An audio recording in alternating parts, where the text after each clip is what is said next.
Ben, j'étais en santé dans ce temps-là, j'étais en forme, puis j'ai mis beaucoup d'heures, puis on s'est trouvé de la main-d'œuvre là, de plus en plus meilleure, puis c'est comme ça qu'on a commencé là, Ouais. à faire ça. Puis en tout cas, Avec toutes ces années-là, c'est quoi que tu dirais au Royal en 96 qui a parti BioBiscuit? ben, avec toutes ces années-là, je pense que ça serait mieux d'afficher une compagnie qui est déjà en fonction. Partir d'une paire blanche, là, c'est pas facile. Surtout, moi, je suis un entrepreneur, mais pas dans la nourriture, c'est en construction. Fait que là, la première chose qu'il faut savoir quand on part en affaires, c'est d'être compétent dans qu'est-ce que c'est que tu vas faire. C'était pas mon cas. J'avais pas l'item numéro un. Et puis, il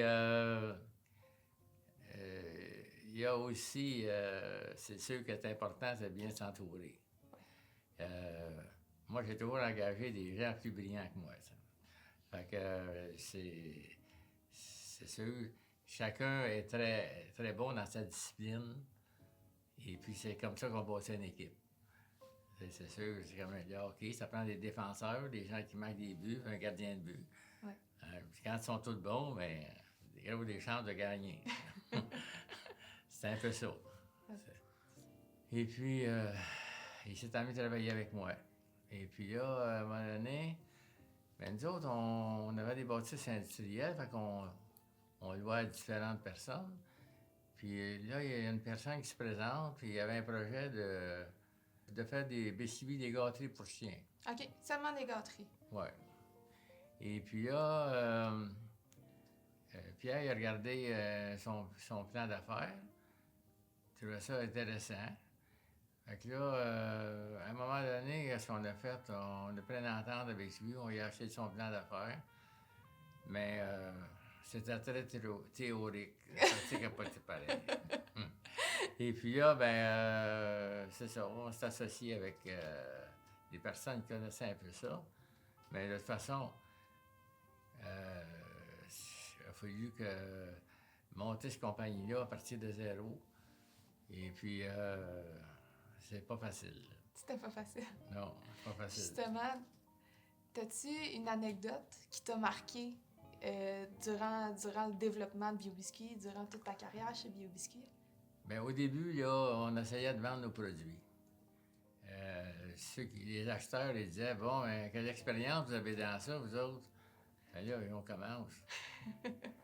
Fait que j'avais pas de clients pour nous dire s'ils sont satisfaits ou pas. On n'avait que petits clients, là, à commencer. Puis là, c'était difficile, là. C'était négatif à tous les mois. Il fallait mettre de l'argent dans la caisse. Puis là, à un moment donné, j'avais un partenaire, j'ai dit, là, comment tu veux en mettre longtemps de l'argent dans ça? Ben, en tout cas, un jour, à un moment donné, il y avait un distributeur de pet food, là, pas loin d'ici. Et puis, une compagnie américaine qui venait voir ses produits. OK. Il venait voir son distributeur. Ça donnait à cette journée-là, on faisait de la production parce qu'on produisait 2 jours, 3 jours par semaine. Et puis, le vent a du bon bord. Fait que là, il arrive là-bas, il dit, hey, ça sent les pet food ici, là. Y a quelqu'un qui fait ça? Ben, il dit, oui, juste de l'autre côté, allez voir, là. Il dit, il en fabrique de ça. Fait qu'ils sont venus nous voir.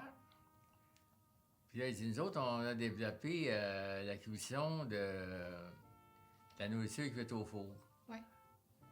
Ce qui est rare, en fait, dans notre marché, la Oui, cuisson au four. c'était là. Ils ont dit, seriez-vous intéressés à nous faire de la nourriture? Bien là, on dit, on connaît pas ça, on sait pas de tout. Ah, il dit, on va venir vous montrer ça, on va passer 3 mois chez nous OK. à nous montrer comment faire ça. À vous transmettre leur savoir-faire. C'est ça. Fait que là, on lui a demandé comment s'embrouiller de ça. Ça. Ben, il dit, pas compliqué, tout ce que vous êtes capable de faire, je vais tout l'acheter. Eh boy, ça fait... Après avoir passé 3-4 mois chez nous, là, à roder dans l'entreprise, fait qu'il passe une commande, je crois, le 1er mois de juillet 2000. OK. La première commande, je me rappelle, était plus que toute l'année qu'on avait faite l'année. Ça, c'était L'année pour d'avant. quoi? C'était pour un mois? Un mois, oui. On faisait pas d'argent, fait qu'on entretenait nos équipements, là, juste le stick nécessaire, là, avec des tailles rap et de la broche, là. Fait que là, on a commencé à 5 jours par semaine, ça n'a pas duré longtemps, à 8 heures par jour. Après ça, on tombait à 16 heures, 24 heures. Après ça, on tombait 27, 24. Là, on a racheté des équipements un peu plus meilleurs, un peu, puis en tout cas. Mais là, on fournissait. C'est un peu ça qui était le départ là, de Ouais. notre entreprise. Là. Et puis, on avait un four à ce moment-là pour partir de 50 pieds de long, OK. usagé. On avait acheté parce que c'était tout usagé. Et puis là, ben, le four avait 50 pieds. Et là, après ça, on a rallongé à 100 pieds. OK. Après ça, on a acheté un séchoir pour monter la production. Puis là, ben là, ça allait de mieux en mieux. Et puis, on a eu la vache folle. En 2008. 2008. 2008. Ouais, ça a été dur. À un moment donné, toute l'exportation a été arrêtée aux États-Unis. Ouais. Et puis là, ben, ça nous a mis un peu ça nous a mis dans l'embarras, là, assez solide, là. Et puis, là, on avait plusieurs voyages de pet food de nourriture qui étaient pris aux lignes des États-Unis. Je me souviens, c'était 80 vannes. Et puis là, à un moment donné, on a refait des examens, puis ils sont venus à bout d'accepter nos choses. Le problème, c'est que notre fournisseur, qui avait une fournir du poulet, son produit était contaminé parce qu'il ne nettoyait pas assez bien ses équipements. Fait qu'il faisait de la viande de bœuf, puis fait que là, il restait des résidus. Fait que c'est là-dessus qu'on s'est fait prendre. Fait que là, à un moment donné, les États-Unis ont vu la vache folle, eux aussi.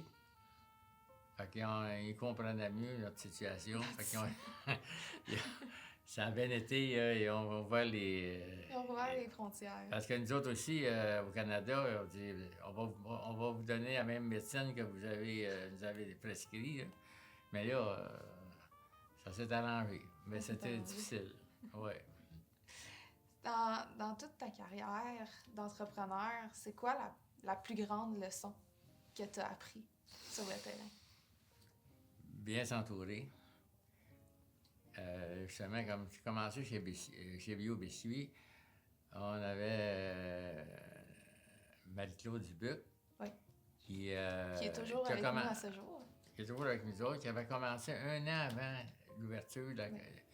Parce qu'elle a travaillé pour un entrepreneur qui était venu pour louer chez nous, mais malheureusement, qui avait fait, il avait fait faillite. Là.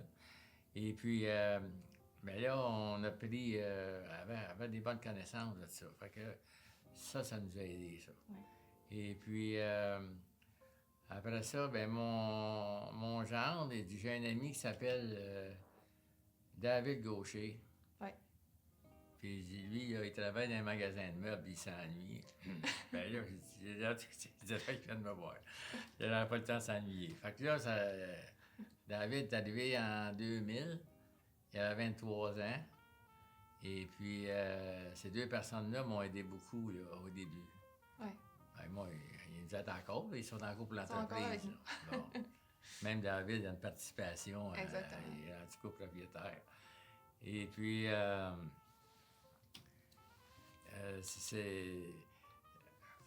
quand il m'a sauvé dans ça, c'est que j'avais ces deux personnes-là. Et puis, c'est ça une entreprise, c'est que il faut avoir tous les bonnes gens à leur place, là. Trouver leur X. Oui.